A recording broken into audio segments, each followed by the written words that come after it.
Hey guys, Galactic Knight here.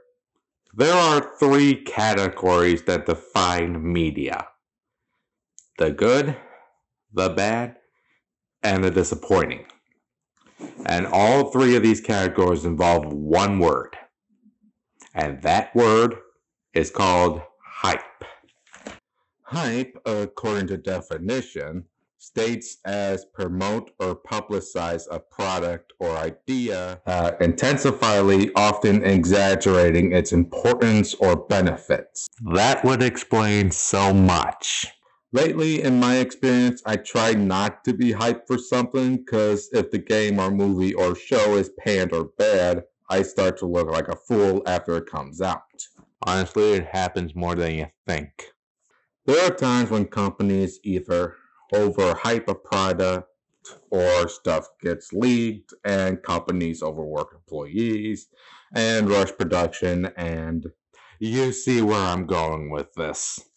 But there have been examples of hype that worked, but then there are other times when it doesn't work. For example, the Avengers franchise has been hyped all the way to Endgame. 20 movies since 2008 were given decent to very praised. Christopher Nolan's The Dark Knight was hyped not only as the highest grossing movie of 2008, but it is the highest grossing superhero movie of all time, even given an actor an Oscar after the actor's death. This also worked with TV shows too. Breaking Bad, Game of Thrones, for the most part, and video games, of course. And if anyone has seen the worst video games of all times list, you know what I mean. Duke Nukem Forever, Sonic 06, Anthem, and of course, E.T. on the Atari.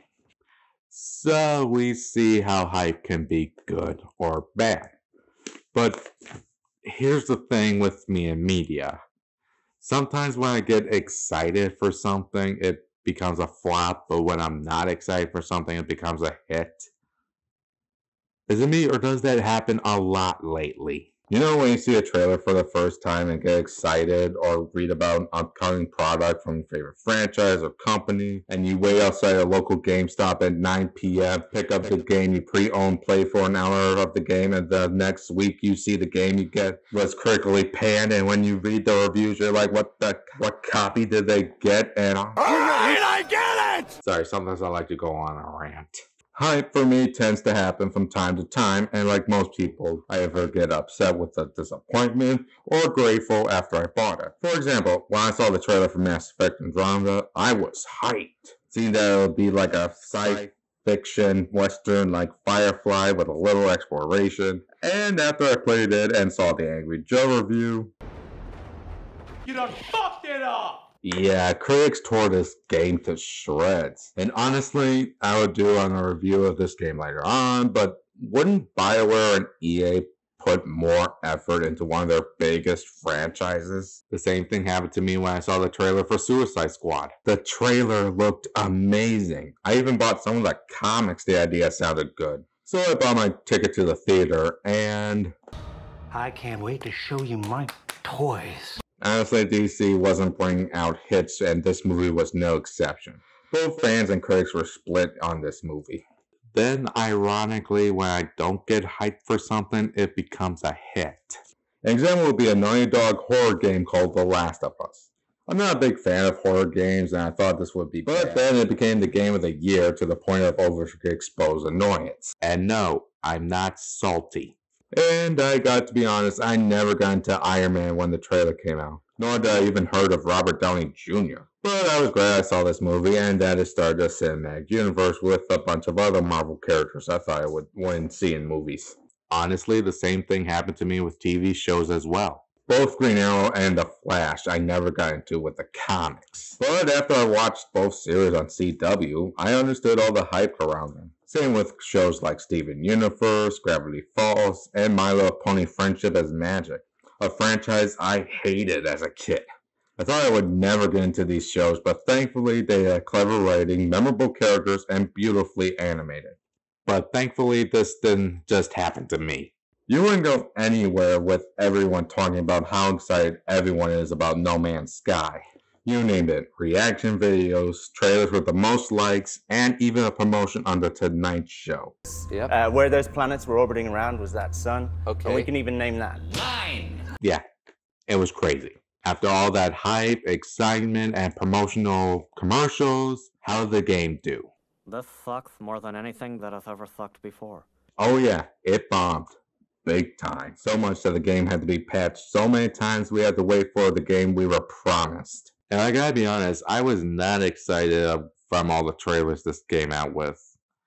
That to me was an example of overhyped exposure. Resulted in overexposure and fans' excitement resulted in an unfinished product. This also didn't just involve video games as well. Franchises like Twilight, Transformers, and Dr. Seuss movies were advertised like hell just for ticket sales. Yeah, save the trees by buying a Mazda SUV. It's Lorax approved. So yeah, just because you can use a movie hype doesn't mean the movie will be good. But surprisingly, this worked for Spider-Verse, Shrek, and even SpongeBob. Even had some of their advertisements stolen and sold on eBay.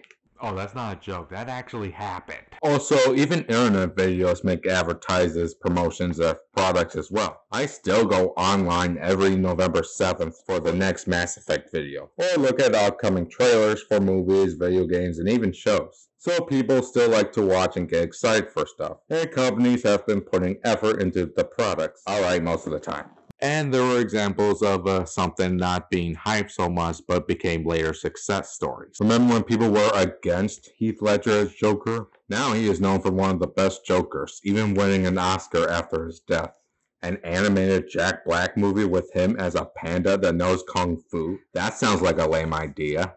A fully CG movie and a PG-13 Disney movie? Like that would go anywhere. Harrison who? Star what?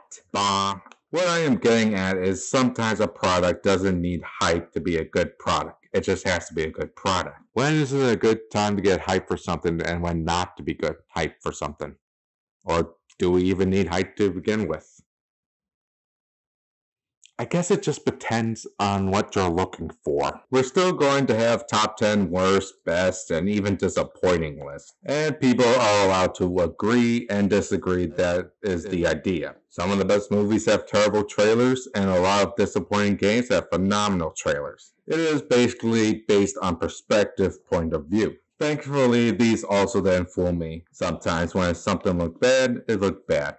If something looked good, it looked good. I wasn't excited about the Baywatch movie. You will probably die. Yeah.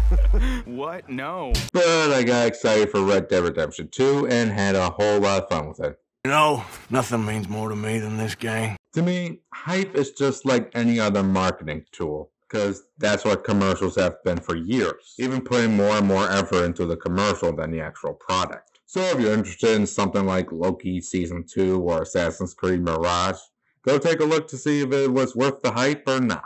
I'm Galactic Knight, and I'll see you guys next time.